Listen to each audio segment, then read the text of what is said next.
Bienvenidos a esta nueva edición de Cuba, Encuentro con la Memoria del Instituto de la Memoria Histórica Cubana contra el Totalitarismo. Este encuentro es muy particular porque no se va a realizar con una persona que haya estado en la prisión política, no con una persona que haya sido adulta cuando triunfó la revolución, sino con una persona relativamente joven, como algunos le dicen, de las nuevas generaciones que confrontaron el castrismo. El punto importante de esta entrevista es que Idolidia Darias, directora del instituto, es una persona que tiene menos años que el triunfo de la revolución castrista. Y aún así, sin tener un conocimiento directo de la libertad y de la integridad, respeto a los derechos humanos, Idolidia Darias confrontó la dictadura de los Castro. Y eso es muy importante porque hoy estamos viendo cómo la mayoría de los prisioneros políticos cubanos, hombres y mujeres, son relativamente jóvenes, tienen menos años que el triunfo de la insurrección castrista. Sin más, Idolidia Darias. Idolidia, gracias. Gracias a ti, Pedro, y bueno, al instituto, porque tú formas parte de un grupo de personas que son los que han hecho todo esto, y a los que yo conocí en Cuba con apenas 25, 26 años, cuando comenzaron a llegar a nuestras manos algunos de los trabajos que ustedes estaban compilando y estaban creando en los inicios de la memoria histórica. Por eso yo siempre digo que nací con ustedes y fui creciendo con ustedes, pero que precisamente ustedes fueron los que me abrieron el interés a el rescate de la memoria, de aquella en la que yo era una niña y que no me la enseñaron, no me la mostraron en las aulas como debía ser. A mí me parece muy interesante los relatos que tú has hecho sobre los contactos que estableciste con personas que vivían en la región montañosa del Escambray, las investigaciones que hiciste por tu cuenta, que son muy interesantes, que dieron origen a un libro del que vamos a hablar en breve. Y esas investigaciones son las que muestran el interés, la preocupación y el compromiso de las personas por hacer conocer una realidad que la dictadura castrista se ha encaprichado en oscurecer, en ensombrecer. Idolidia, ¿qué te motivó a ti? ¿Cuáles fueron las cosas que te llevaron a confrontar, a disentir de la dictadura de los hermanos Castro? Fueron varias situaciones. Yo soy hija de un colaborador de Alzados, hija de un hombre, ahora lo puedo decir, ya él falleció, pero yo antes no lo podía decir por cuidar tanto a mi padre como a otras personas de mi familia que colaboraron con los Alzados. Pero en mi casa, delante, ¿cómo se llamaba tu padre? Mi padre se llamaba Bernabé Darias y vivía en una zona entre Falcón y Miller, muy perteneciente, antiguamente eso pertenecía al municipio de Santa Clara. Y yo en mi casa desde pequeña comencé a escuchar, sabía que que estaban pasando situaciones a las que a mí tú no me daban pero acceso. sabía que no era normal. Porque los padres, tú sabes bien que una de las cosas del comunismo fue, Pedro, tú lo sabes mejor que yo, aunque tú eras muy joven, que la idea era que los niños delataran a sus padres, porque los maestros que mandaron a alfabetizar llevaban ese objetivo, espiar a las familias, espiar el entorno y reportar, que es una parte de la que no se habla, pero que pasaba. Has tocado un punto importante y yo creo que es bueno que lo airemos. ¿Por qué? Porque una vertiente de jóvenes en el año 1961, en el 60, nos opusimos a la campaña de alfabetización. No porque se enseñara a leer a las personas, sino porque estos jóvenes fueron manipulados, utilizados por la dictadura para que sirvieran como espías. Muchos no lo hicieron, muchos tenían conciencia del compromiso que estaban estableciendo y decidieron hacer un trabajo sano y bueno, que es alfabetizar. Pero otros sí cumplieron trabajos de delación, trabajos de espionajes y de colaboración directa con los agentes del castrismo. Sí, y es muy interesante porque pese a ser mi padre un hombre con apenas terminó la enseñanza primaria y mi familia eran personas de bajo nivel cultural, no solo iban a la escuela hasta el 6º grado algunos y otros ni allí llegaron. Ellos enseguida advirtieron esas señales y en mi casa se oía las emisoras extranjeras, no se podía oír escondido. En mi casa, mi padre eso no lo admitía, o sea, él la oía al volumen que le diera el deseo a él, y el que le daba el deseo a él era alto. Y la gente le decía, tenga cuidado, que lo van, y mi padre hacía así, pero bueno, él fue muy, muy rebelde. Pero siempre cuidaron esa parte de nosotros, de no informarnos, pero yo siempre supe que en mi familia estaban pasando situaciones porque de pronto mi primo Raúl Blanco se lo llevan preso, y mi primo se va muy bien con nosotros porque era novio de una vecina nuestra que nos quería mucho. Después supe que a otro primo mío se lo llevaron preso, después a un vecino, Emiliano, se lo llevaron preso. Y así empecé a entender que estaban pasando situaciones de las que yo no comprendía mucho, y de cierta forma también las demoras porque mi padre no dejaba que yo fuera pionera. Entonces la maestra trató de convencerlo y yo fui pionera, como todos los niños son pioneros cuando empiezan, yo fui después.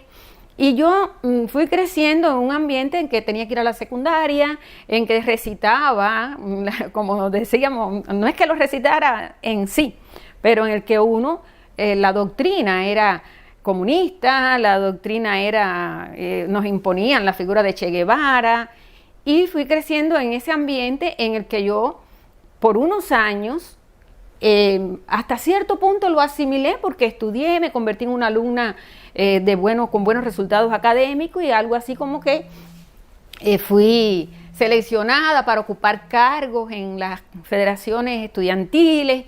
También fui, entre comillas, seleccionada para algunos eventos, como ir a Santiago de Cuba, a la zona del cuartel Moncada, un 26 de julio. Y entonces empecé a ver, en la medida que voy saliendo de ese entorno campesino, que empiezo a ver que más allá de toda aquella parafernalia que uno veía en la televisión, habían realidades.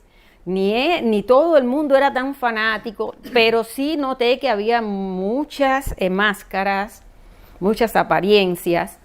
Fue una doble moral. Sí, había aquello de hablar bajito, de no decirlo.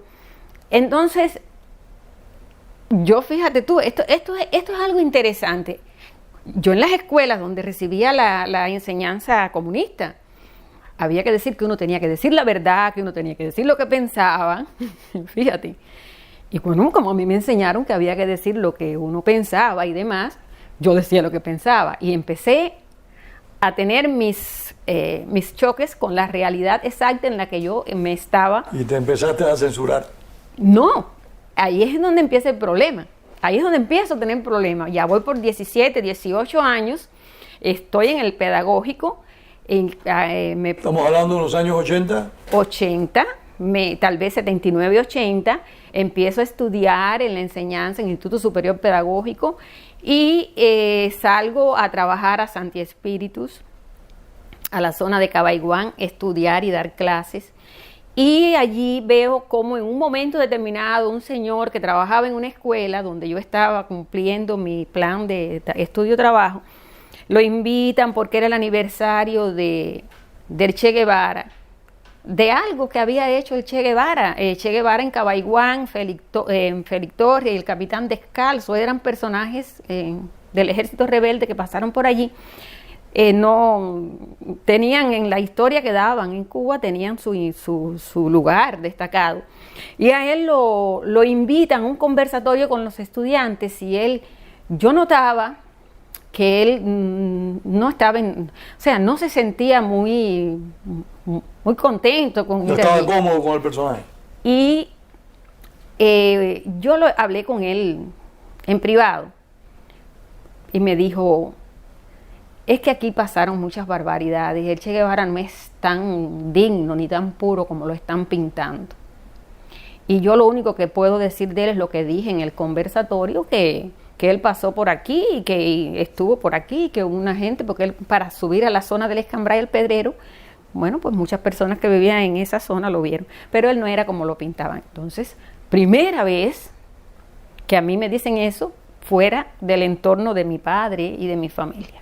Yo dije, bueno, ¿qué pasa? Pero cuando termino en el año 80, me ubican a trabajar ya como profesora en la zona, en Santa Clara, pero yo no me sentí bien en el lugar donde me pusieron y busqué la forma de irme a dar clases a Manicaragua. Que ya Manicaragua, yo le digo Escambray porque Pedro en los años 60, 70, y esto es importante porque esa zona de ahí era la región Escambray. Las villas tenían 5 regiones y estaba la región regional Escambray, que comprendía el macizo montañoso, el grupo Guamuaya, y todo el mundo le decía Escambray, no a las montañas, le decía Escambray a la región. Pero recuerda que en el 75, cuando hacen la división político-administrativa, que dividen en 3 provincias a Villa Clara, Cienfuegos, Santi Espíritus y Villa Clara, dividen a las villas, la región Escambray desaparece. Y al desaparecer la región Escambray, cada una de las 3 provincias cogió un pedazo cogió un pedacito. Pero es la idea de borrar, de ir borrando.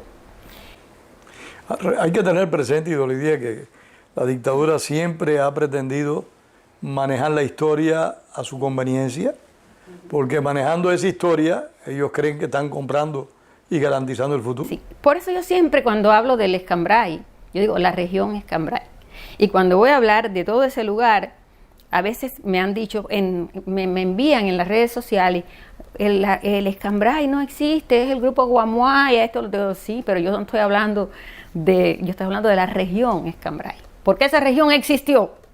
Y en esa región se cometieron muchos crímenes, en esa región asesinaron, fusilaron, masacraron personas, lo hizo el régimen de Fidel Castro, por orden de Fidel Castro, y por los comandantes que los secundaron, porque entre ellos hay que destacar a Félix Duque. Todos ellos tienen responsabilidad. Y en esa zona murieron muchos hombres inocentes y muchas personas que yo considero patriotas. Y una gran cantidad, hay que recordarlo también, Idolidia, de personas, hombres, mujeres y niños, que fueron desplazados a la fuerza hacia regiones bien distantes de sus lugares de orígenes. Y al igual que hablamos hace un rato de que un libro tuyo que se llama, permíteme, que se llama Escambray, la historia que el totalitarismo trató de ocultar. Este libro de Idolidia Darias, su primer libro, es un libro que recoge la historia no de la lucha guerrillera, sino de hombres y mujeres que vivieron en esa zona y padecieron las consecuencias de la maldad del totalitarismo castrista. Y otro libro de Idolidia Darias, que es una extensión de este en cierta medida, es Desplazados y Pueblos Cautivos, libros publicados por el Instituto de la Memoria Histórica Cubana contra el Totalitarismo, que recogen testimonios directos de hombres y mujeres que enfrentaron la dictadura o la padecieron. Me parece muy importante mencionar a esos desplazados, porque tú en Cuba, y hay que decirlo, en Cuba entrevistaste desplazados de estos. Es que ahí ya, retomando lo que te decía de la región Escambray y demás, cuando empiezo a trabajar en esa zona, en una escuela, en el campo, salgo con mis estudiantes, porque había que ir con ellos a las labores agrícolas. Y en una ocasión me dice un campesino, conversando de la zona y demás, me dice, mira, allí, en aquel montecito que tú ves, ahí donde ahora, ahí había un montecito, ahí masacraron, ahí las tropas del caballo de Mayaguara masacró a Porfirio Guillén. Digo, ¿cómo? Me dijo, sí, y al niño Débora, y me mencionó otros nombres. Hay que recordarlo, el 3 de enero del año 1963, en las proximidades del cementerio de Manicaragua, hubo un fiero combate donde fueron muertos 11 guerrilleros. Es una cifra importante, 11 personas muertas en combate, que se sepa, de un solo bando, del bando de los que luchaban por la libertad. No sabemos cuántos cayeron del bando de la dictadura, pero 11 hombres perdieron allí la vida. Yo no sé si es mentira o es verdad, no hay reportes, yo no he encontrado reportes de que murieran del bando de la dictadura. No he encontrado reportes porque quien relata esa barbaridad es el caballo Mayaguara, y él dice que eran más de 1000 hombres los que estaban apostados en aquella región para masacrar a 11 cubanos. Pero volviendo, después me pongo a conversar con un señor que trabajaba en la cocina de esa escuela, que esa escuela se llama Mártires del Escambray. Y esa escuela todavía está allí, toda deteriorada y demás, pero un señor que trabajaba allí me dice un día: tú sabes que nosotros tenemos familias que también se alzaron, que también estuvieron contra el comunismo y contra todo esto que está pasando aquí. Y yo tenía amigos que, algunos de los que murieron en ese combate eran amigos míos. Pero que él me dice: y si tú quieres saber más, mira, habla con otra persona. Y me dice que hable con otro hombre que había empezado hacía muy poco allí, a trabajar en aquella escuela, en la cocina. Yo no voy a mencionar los nombres de ninguno de los dos porque ellos están en Cuba y no tiene por qué decirlo. Tampoco, y trabajaron allí, ya no están allí, pero ese me dice que hable con el otro, y entonces el otro me dice: no, porque a nosotros nos mandaron, nos sacaron de aquí, nos quitaron todo y nos llevaron para Pinar del Río. Estoy hablando del año 81, fíjate, ya yo tenía 20 años más o menos. Todavía tú no te habías incorporado a la disidencia. No. Esto eran simplemente deseos de conocer que tú tenías. Deseos. Inquietudes. O sea, son los elementos que me llevaron a mí a entender que lo que yo vi de niña, que lo que yo escuché en mi casa, que lo que yo escuchaba a mi padre, se relacionaba, y había yo tenía una laguna en mi vida de conocimientos que yo debía llenar, pero tenía una laguna de conocimientos que no eran los reales. O sea, yo tenía que buscar qué pasaba. Y sigo investigando y me encuentro, yo siempre menciono a Osmel Rodríguez, el chino, porque él me dice: cuando tú quieras saber de todo lo que ha pasado aquí, ve a mi casa y habla con papi, con Evelio. Y entonces me empecé a enterar de que todos los focos de insurgencia en el Escambray, de los fusilados y de los pueblos cautivos, y porque esa familia de Evelio Rodríguez, hay personas que, es una familia que tiene muchos familiares que se los llevaron para los pueblos cautivos de Pinar del Río. Y entonces, Pedro, ahí yo le comento que por qué Manicaragua, si fue un lugar donde hubo tanta insurgencia, entonces es cuando él empieza a explicarme: mira, Vicente Méndez, él conocía a Vicente Méndez, era de aquí. Aquí tú no conoces a los Talavera, pero aquí hay un muchacho, bueno, él me decía un muchacho, un hombre ya que tiene casi 90 años, o sea, Paco Talavera, que esa gente se alzaron, esa gente no los mataron de milagro. Y bueno, está el caso de Sinesio Walsh, que lo fusilaron, y empieza a buscar toda esa información, y yo en ese tiempo ya comienzo a relacionarme con ellos, que a su vez están muy relacionados con la oposición, y ya se están vinculando con grupos opositores. Y ahí comenzamos entonces nosotros le decíamos en broma, conspirar, porque nos sentábamos en mi casa, varios amigos, y conversábamos.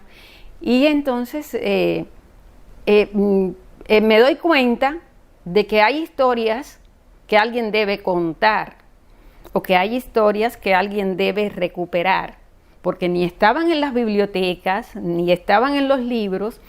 Ya yo había hecho búsquedas sobre el escambray, lo que había en bibliotecas sobre el escambray era libros de Norberto Fuentes, Condenados de Condado, creo que se llamaba el libro. Yo nunca lo leí. Había otro de alguien de apellido Chinea que también tenía la temática del escambray, tampoco lo leí. Aquí la primera persona que en cierta medida se dedica a rescatar de forma sistemática y aproximado a la ciencia de la historia el tema del escambray, se llama Enrique Encinosa, que es también director del Instituto de la Memoria Histórica. Enrique hizo dos trabajos excelentes que tienen que ver con el escambray. Se dedicó a investigar, a entrevistar a una gran cantidad de sobrevivientes de ese proceso insurreccional y publicó un libro y que hay que tener presente en cualquier investigación. Y es muy importante el trabajo que tú hiciste dentro de Cuba, sin una orientación opositora, simple y llanamente por tu espíritu de investigación, te aproximaste a testigos, a testimoniantes vivos de una etapa de la historia reciente de la nación cubana y enfocaste un tema que en Cuba es tabú y es peligro porque el gobierno lo mira como una acción opositora. Sí, el asunto es que Enrique está entrevistando, yo no lo sabía, yo lo supe ya muchos años después, como en el 2000.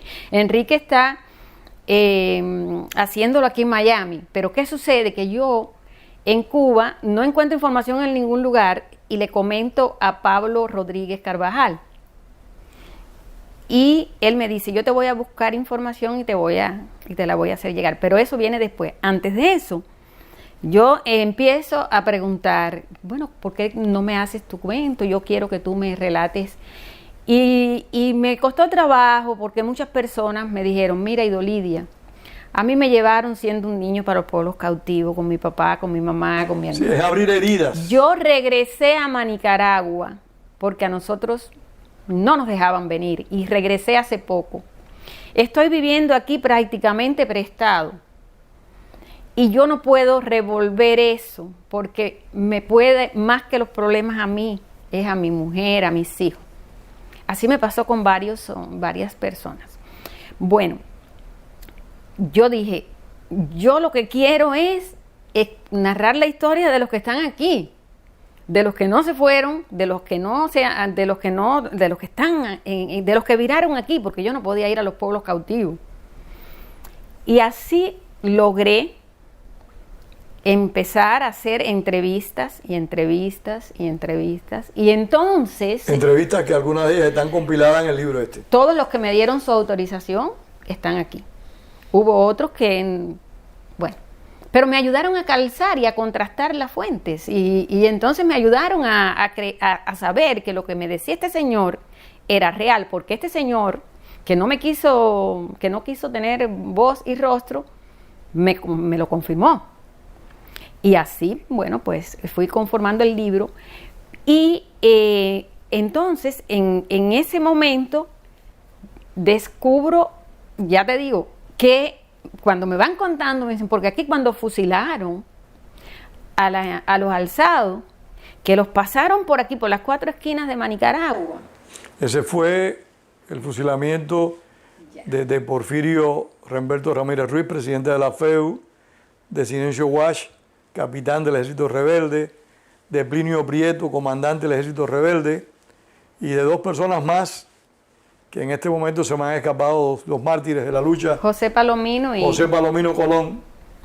Y en este momento no recuerdo exactamente el nombre, tal vez ahorita por acá está. Eran 5. Lo que pasa es que en Nicaragua la gente recordaban 3, porque eran los más conocidos, porque habían sido jefes de guerrillas y habían estado... Y además porque Sinesio Walsh era de allí, de la zona. Sí, que Sinesio era de la zona. Y además porque Plinio Prieto, cuando estuvo con el ejército rebelde, estuvo por la zona y Porfirio, y entonces ellos eran los más conocidos. Y en ese momento yo no sabía que eran 5. Es que los 3 habían estado alzados en el escambray. Contra el régimen de Batista. Y los 3 después habían decidido tomar las armas para ir contra la dictadura de la única manera que era posible. No había otra manera viable. Y siempre lo digo y lo diré, la lucha armada es era la única opción que ellos encontraron viable y posible para derrocar la tiranía. No hay otra. No hay otra, porque con las tiranías no se comercia, no se negocia. Y eso, donde quiera que esté, lo diré siempre.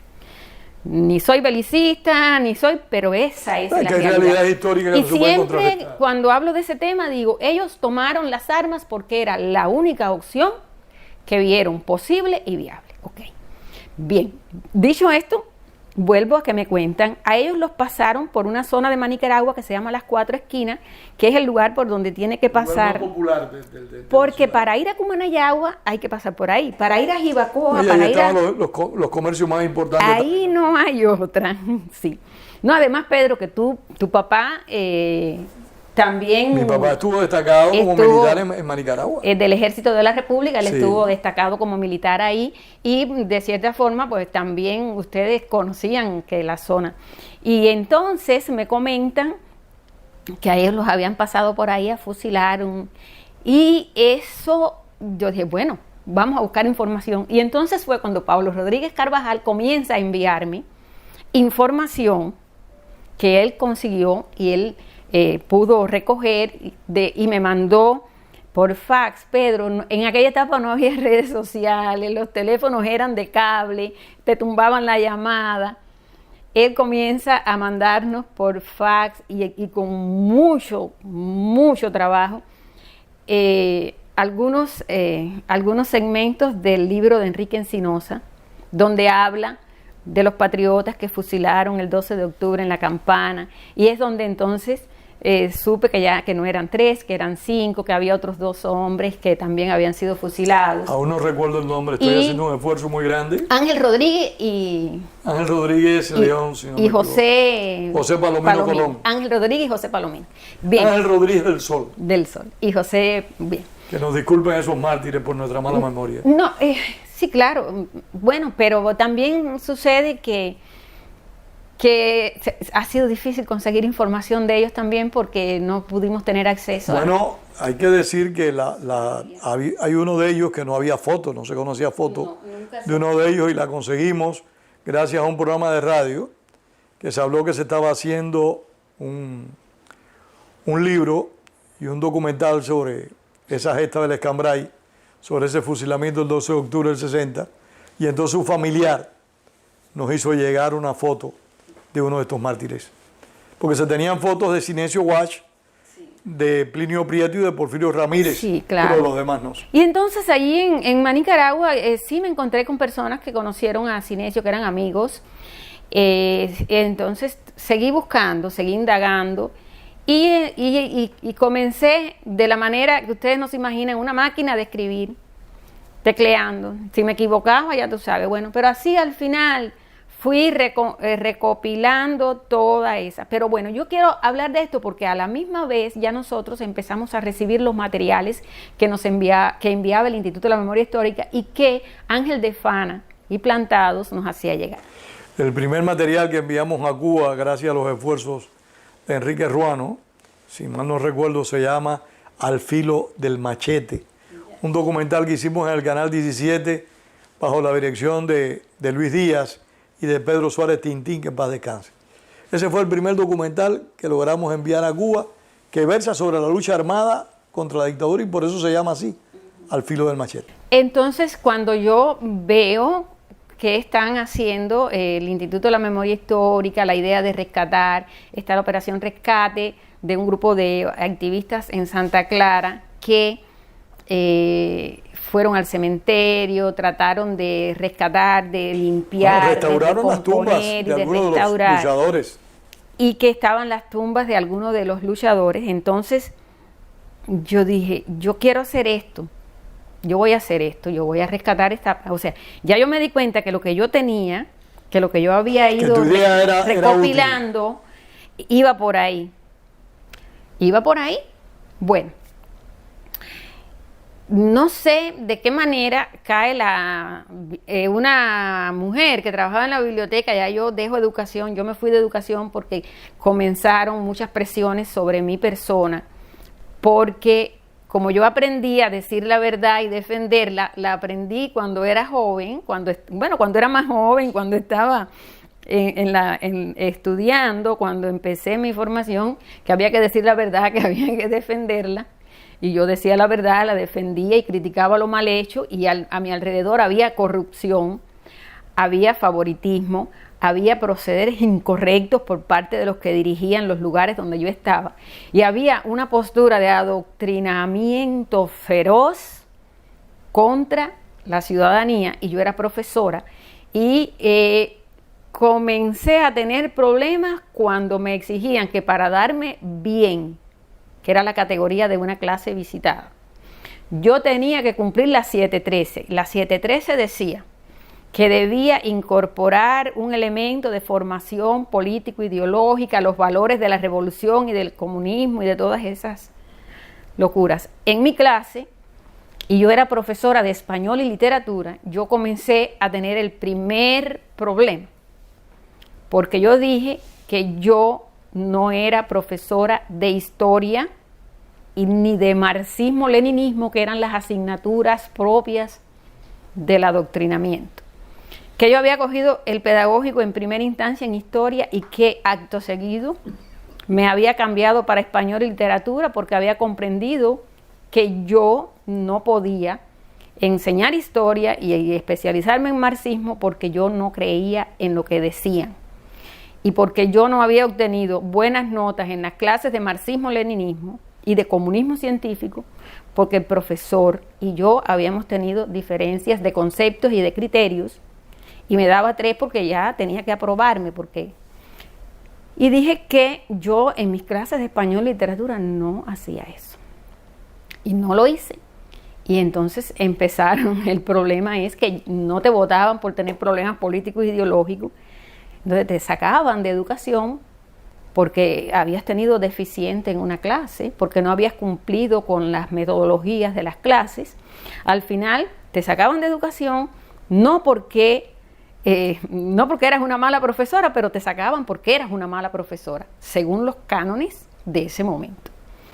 Estamos hablando de una sociedad que se rige por patrones de carácter político e ideológico, y el que no se ajusta a esos patrones, pues, está fuera de juego. Los objetivos eran fortalecer la formación político-ideológica de los estudiantes basado en los ideales de Fidel, de toda esa historia. Entonces yo inmediatamente dije, bueno, estoy teniendo este problema, me estoy vinculando con opositores, estoy reuniéndome con opositores, me están invitando a dar en un momento determinado una conferencia sobre Martí. Fíjate, una conferencia sobre... Invitaban a dar eso en grupos que se oponían al régimen. Sí, grupos opositores en Santa Clara, allí mismo en Nicaragua. Nos reuníamos en mi casa para analizar algunos de los documentos del Instituto de la Memoria Histórica que nos llegaban, algunos de los documentos que hacía llegar Ángel de Fana, de Plantados. Y nosotros siempre estábamos reuniéndonos. Entonces ya la lucha comenzó frontal, o sea, no me estaban sofocando en las aulas por mis ideas políticas abiertamente, pero sí me estaban sofocando de una manera. Al final yo dije, bueno, yo me voy a ir a trabajar a cultura, que pensé que el dogma tenía otras variantes. O sea, hay que reconocer, te lo digo con todo el respeto, que todavía eras bastante ingenua. No, yo dije, por lo menos en cultura no estoy dando clases, estoy en una biblioteca, cultura, porque la red de bibliotecas pertenece a cultura. Ah, ya te entiendo. En Ministerio de Cultura atiende la red de bibliotecas, había una posibilidad de irme para la biblioteca, me voy para la biblioteca a trabar en la sala de arte. ¿En qué ciudad, Tito Lidia? En Manicaragua. Manicaragua. A trabajar en la sala de arte y literatura. Al final, no creo que me vaya, o sea, es más difícil que me digan, te votamos porque eres una profesora que has cogido M, porque también qué vergüenza.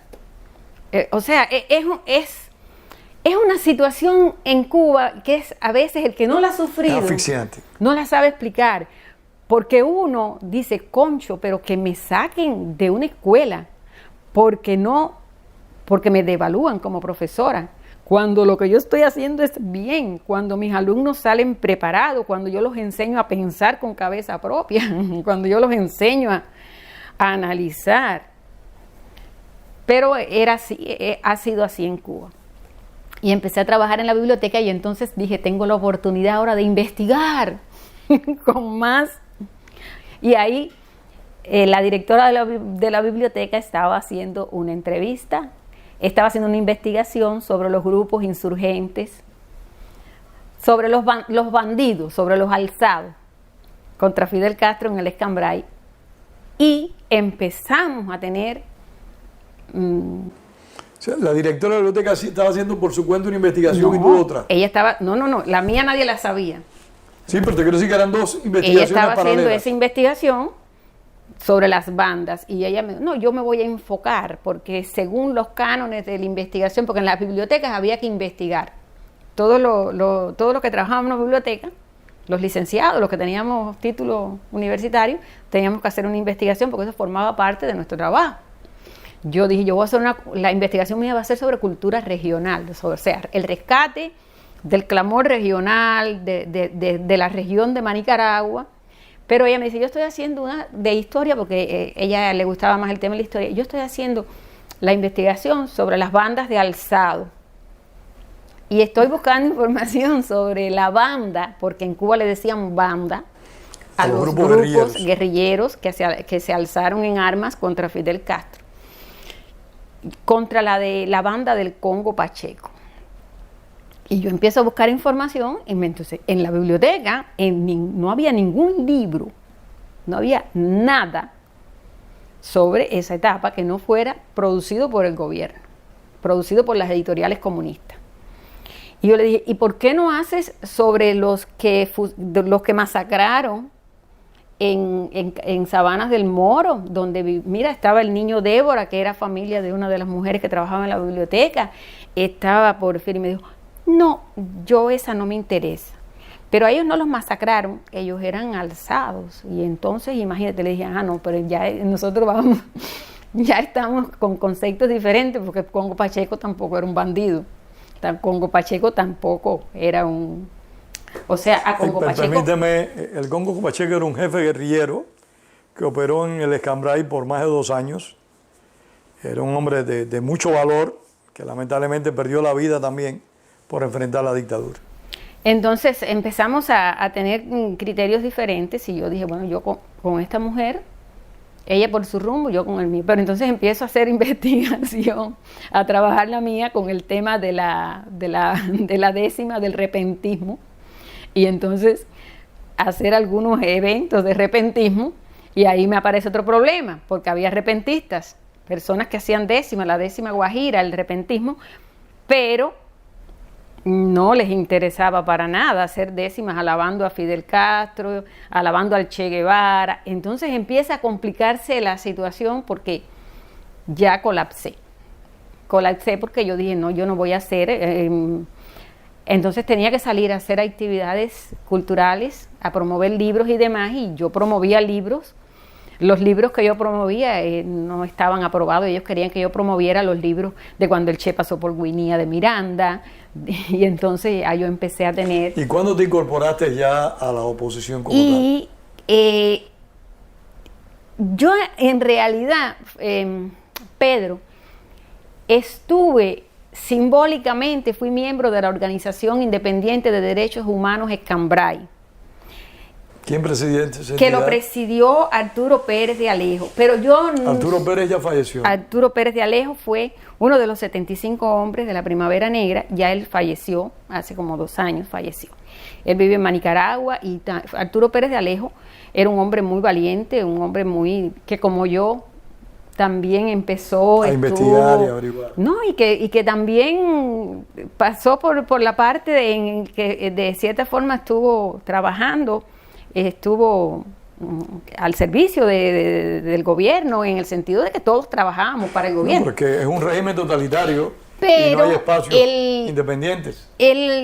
Antes había por allá, hubo algunas reuniones, algunos grupos, yo estaba trabajando, hicieron una reunión crearon una organización que no me acuerdo ahora, estaba Luis Ramón, alguien de Santa Clara que ya murió. Luis Ramón murió. Sí, me pusieron de miembro de la organización sin mi autorización porque yo no estaba en la reunión. Entonces ellos después sostenían que sí, que yo había sido fundadora de la organización, pero yo siempre les decía que yo no estuve en esa reunión, que cómo me van a poner en una organización sin yo haber estado. Pero bueno, oficialmente la única organización donde yo tuve vínculo directo es la Organización Independiente de Derechos Humanos Cambrai. Y te cuento por qué no tuve vínculos directos con otras organizaciones, porque yo siempre quise seguir la línea de la investigación, del periodismo, porque yo pienso que uno tiene que hacer por su país en la parte de uno que uno mejor preparado esté. Y para mí siempre me pareció que por tener la formación yo había estado haciendo posgrados y me había graduado de español y literatura, una carrera que es compatible con filología y con otras humanidades. Haber trabajado en educación, haber impartido clases por muchos años, me daba más posibilidad ser investigadora, periodista o formar, ayudar, dar conferencias. Me parecía que es donde mejor yo podía estar, pero sí tuve muy buenos vínculos con el Movimiento Cristiano Liberación, con Osmel Rodríguez, que era del Movimiento Cristiano, del Consejo Nacional. Él vivía en Nicaragua y estábamos muy vinculados, y estaba muy relacionado con el Movimiento Cristiano. Y Arturo Pérez de Alejo también estuvo muy relacionado y fue de las personas que recogían firmas del proyecto Varela y demás. Y con ellos tuve muy buenos vínculos. También en algunos momentos escribí algunos temas sobre el proyecto Varela, sobre la importancia para los cubanos del proyecto Varela. Pero hay un concurso, hacen un concurso, y yo ya estoy en el año 2000, ya yo no estaba en educación, ya yo estaba en la biblioteca de Nicaragua, ya había empezado a tener todas esas confrontaciones y ya había entrevistado varias personas y tenía muchas informaciones, pero no tenía pensado hacer un libro porque yo sabía que en Cuba yo nunca iba a poder publicar un libro porque la temática. No, y menos mal que no hayas tenido problemas policiales, creo yo, a pesar de la investigación que estabas haciendo, porque ellos están siempre pendientes de cualquier cosa que uno quiera averiguar. Eso vino después, pero en ese momento, sí, sin entrar en paranoia, sí sabía que estaba vigilada, sí sabía que estaba controlada, sí vi, después supe que eran ellos cuando se llevaron preso a mi esposo, pero sí vi personas ir a la biblioteca a conversar con la asistente de la sala mía, que sabíamos que era una mujer que ella trabajaba para la seguridad del Estado. Ella se encargó ella era la persona que me vigilaba todo el tiempo, desde los libros que yo usaba hasta las personas, o sea. Y sí, era tu espía personal. Sí, me la asignaron a mí.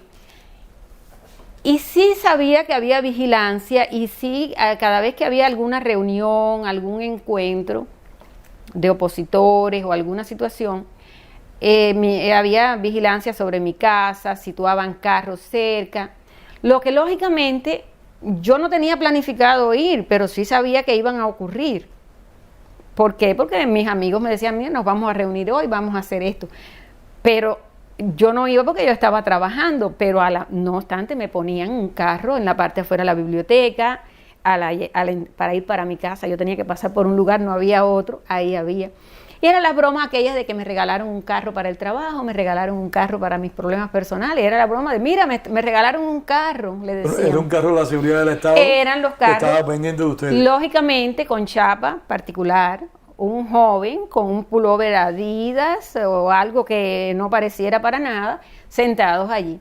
Porque después de todo, asumen esa pose para que nadie diga que la casa aquella la está vigilando la policía o la está vigilando un oficial de la seguridad del Estado.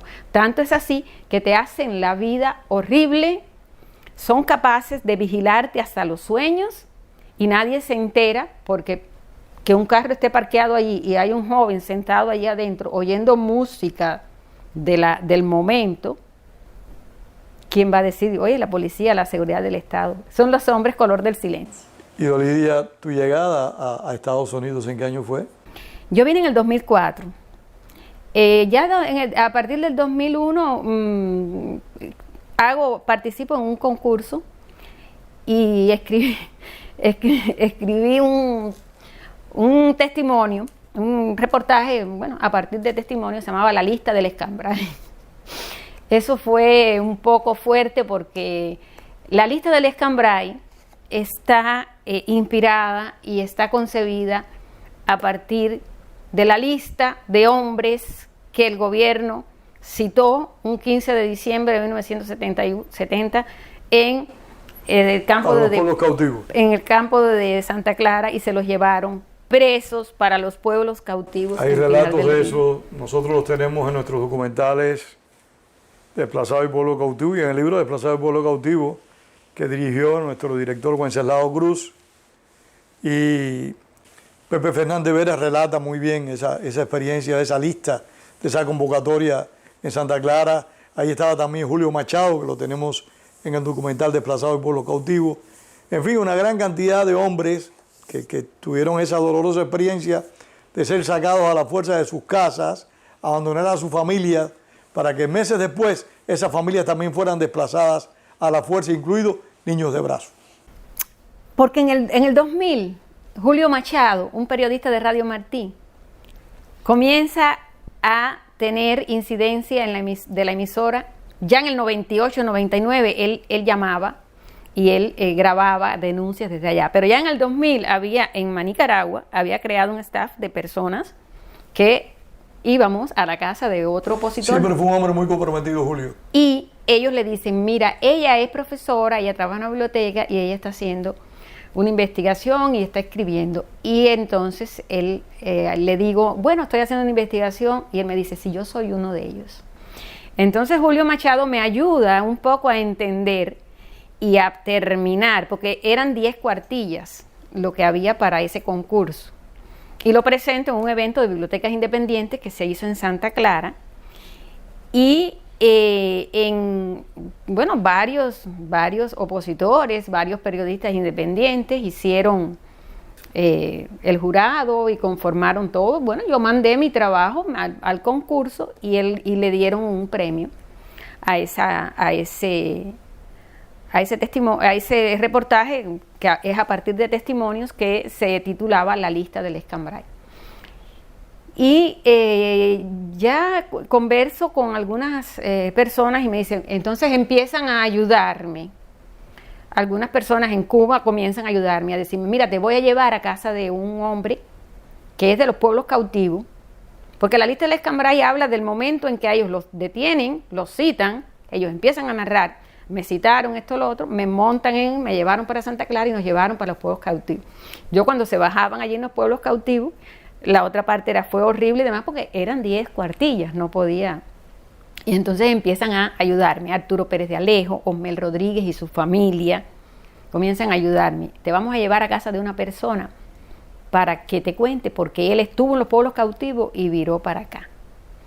Y así empiezo a ir, porque el otro tema es que si no te conocen, si no saben quién tú eres, tampoco te dan una entrevista. Hay mucho miedo, hay mucha inseguridad. Pero mucha desconfianza lógica y justificada. Naturalmente estamos viendo una sociedad represiva. Porque un señor me dijo, mira, yo no le doy entrevista a todo el mundo, porque cuando nosotros estábamos presos, a muchos de nosotros nos fueron a hacer entrevistas a la cárcel y después las manipularon.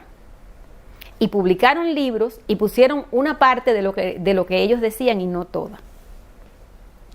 Y entonces me dice Pedro Guillén, el hermano de Porfirio Guillén, mira, este libro te lo voy a prestar. Hay 2, uno en Santa Clara y otro en el Museo de Trinidad, que se llama Bandidismo en el Escambray. En ese libro manipularon mucho las historias, cortaron muchas cosas, pero te puede ayudar a entender otras. Y en ese libro, El caballo de Mayaguara relata cómo él mató a mi hermano y a los hombres que estaban con él. Lo relata él. Y también busqué otras entrevistas y entonces pude conversar con varias personas que habían estado en los pueblos cautivos, que se los llevaron y que me dieron información. Otros me dieron, ya como ya dije al principio, y ya yo tenía todo. Empiezo en la máquina de escribir a seguir sumándole aquella historia, aquellos testimonios. Y en esa fecha mi esposo se lo llevan preso, lo acusaron de espionaje, después lo soltaron, pero lo tenían bajo vigilancia. Mi esposo logra irse del país y comienza a hacer la gestión para el asilo político y automáticamente se lo conceden. Y mi esposo se llama Mario Consuegra, le conceden el asilo y automáticamente nos conceden el asilo político a mí y a mi hijo, que era menor. Ese tiempo que mi esposo sale fue una etapa de mucha persecución, de detenciones, para no dejarme ir a eventos y demás. Pero comienzo a comunicarme con Pablo Rodríguez Carvajal, que estaba con el Movimiento Democracia, y con Ramón Saúl Sánchez. Nosotros también teníamos mucha comunicación en Cuba y demás, y hicimos misas de recordación a los hombres que fusilaron en La Campana, Plinio, los 5 que ya mencionamos. Y ya la situación se volvió insostenible, el grado de persecución, y los oficiales de la Gestapo cubana, como yo les digo, como yo les decía cuando aquello, dijeron: en el Escambray no puede haber oposición. En el Escambray esto es PCR, que quiere decir zona potencial contrarrevolucionario, aquí no puede haber ningún foco de oposición. Y comenzó la situación fuerte, y acto seguido ya el grado de asfixia económica contra Arturo Pérez de Alejo, perdió su medio de vida. Contra Osmel Rodríguez, a Osmel lo que hicieron fue peor, porque le botaron la novia, la esposa, la novia con la que se casó después, se la botaron del trabajo. Roberto Álvarez también, o sea, ya era una situación insostenible. Y en medio de todo esto, me dice Pablo: mándame por fax todo lo que tengas. Y entonces le mandé por fax muchas de las historias que ya tenía en máquina de escribir. Le dije: guárdamelas allá. Y el día que a mí me llegó la salida, yo solo vine con una mochila, y adentro de esa mochila eché todos los rollos de fotos. Ya yo había mandado las fotos, yo las había mandado para acá y todo, pero eché rollos de fotos de las reuniones, de los eventos, del libro y demás. Y eché también los manuscritos. Yo dije: aquí yo tengo una, o me los quitan o no me los quitan, pero me voy con ellos. Y eso hice, salí, y yo tenía una visa que no era normal, porque era la visa 62 que se la daban a las personas que son asilados políticos pero que están en Cuba, porque el asilado era mi esposo, pero el estatus de él nos lo dan a nosotros. Entonces no me fui por la vía en que salen todos los refugiados. Me fui por la vía normal, pero la visa mía tenía una... Entonces sí miraba que cada vez que miraban, espérate, se iban, demoraban, viraban, no sé por qué, pero al final no me registraron, pasé y me senté a esperar el avión. Tuve suerte.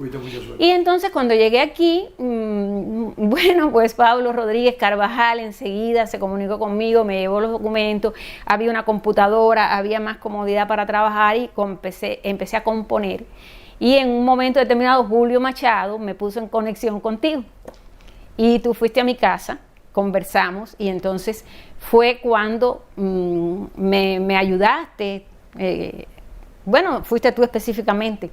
Tienes una excelente memoria, porque yo no me acuerdo de nada. Me ayudaste a conectarme con Pepe Fernández Vera, que yo había visto en Cuba, que ya estabas trabajando sobre el tema de los pueblos cautivos, que había hecho denuncias internacionales. Me ayudaste a conectarme. Pepe Fernández Vera, con tu permiso, fue uno de los directores fundadores del Instituto de la Memoria Histórica Cubana contra el Totalitarismo, un hombre muy singular, de una gran simpatía, que lamentablemente lo perdimos por problemas de salud, pero era un personaje increíble, con mucha entereza, mucho coraje y muy comprometido con la libertad de los cubanos. Y bueno, me conectaste con él, y después empezamos, ustedes estaban trabajando, querían rendirle un tributo a Porfirio, a Plinio, a los 5 hombres que fusilaron. Nosotros habíamos hecho unos eventos en Cuba y se hizo un documental que hizo el Instituto de la Memoria Histórica. Sí, Porfirio, que lo hizo Daniel Urdanibia. Daniel. Que dicho sea de paso, es uno de los jóvenes que se incorporó al trabajo de la memoria histórica, como nuestro amigo Wenceslao Cruz, que hemos sido los 3 más jóvenes. Sí, hemos tenido suerte en eso. Que hemos tenido suerte. Y entonces, bueno, pues se hizo ese documental, también se sacó ese libro que se llama Mártires del Escambray, que a mí me gustó mucho que le pusieran ese título, porque ellos sí son los mártires, ¿no? Y entonces, sin duda bueno, alguna. Y como la etiqueta de la escuela, Mártires del Escambray, bueno, pues ahí está. Y entonces en la presentación del libro, del documental, conocí a Paco Talavera. Tú me lo presentaste. Y Francisco Talavera, quien ya ustedes han visto en más de una entrevista, también guerrillero del Escambray, un hombre distinguido y comprometido con la libertad, estuvo preso muchos años y formó parte también de los pueblos cautivos. Y entonces, cuando él viene, que tú me lo presentas, mira, esto, y entonces yo le digo, entonces que cuando me dice su nombre, yo le digo, tú eres Paco Talavera, como me hablaron de ti en Nicaragua. Porque vuelvo a la historia de que cuando el padre de Osmel me dijo, aquí sí hay patriotas, aquí estuvo Vicente Méndez, aquí estuvo, por aquí pasó Benvibre. Permíteme, Vicente Méndez, que ya se nos está acabando el tiempo. Vicente Méndez, jefe guerrillero en el Escambray, tuvo el coraje de salir de Cuba clandestinamente del Escambray y prepararse militarmente aquí en Estados Unidos y regresar a Cuba en más de una ocasión para morir en combate en el año 1970. Son historias de hombres muy comprometidos, de personas realmente patriotas, porque después de estar fuera de Cuba, tener todavía el coraje y la entereza de regresar con las armas en la mano, sabiendo que solo le espera a uno o la victoria o la muerte, y la muerte es muy probable, aunque se tenga la victoria, son personas excepcionales. Y a partir de ahí Paco me facilitó una cantidad de vías para comunicarme con algunas personas que me faltaba entrevistar. Y entonces, bueno, el Instituto de la Memoria Histórica trabajó y corrió con la publicación del libro. Yo acababa de llegar, y ellos muy gentilmente se encargaron de... Es que es nuestro deber es divulgar esta historia, nuestra obligación. De recogerlo, y bueno, ahí nació el compromiso mío, individual, pero el compromiso con seguir haciendo lo que ustedes han venido haciendo. Y se puede, Pedro, porque uno investiga, todavía tenemos acceso a personas que lo vivieron. Y hay otra cosa importante, los hijos están ahí también para contar. Hay mucho que investigar todavía. Y don Lidia, muchísimas gracias. Ha sido una conversación, una charla muy interesante, que esperamos que nuestros televidentes, para decir un término más apropiado y rápido, pues disfruten, porque tiene mucha información y una experiencia de una persona mucho más joven que la mayoría de las personas que han sido entrevistadas acá en este segmento dedicado a los directores del Instituto de la Memoria Histórica Cubana contra el Totalitarismo. Muchísimas gracias a ustedes.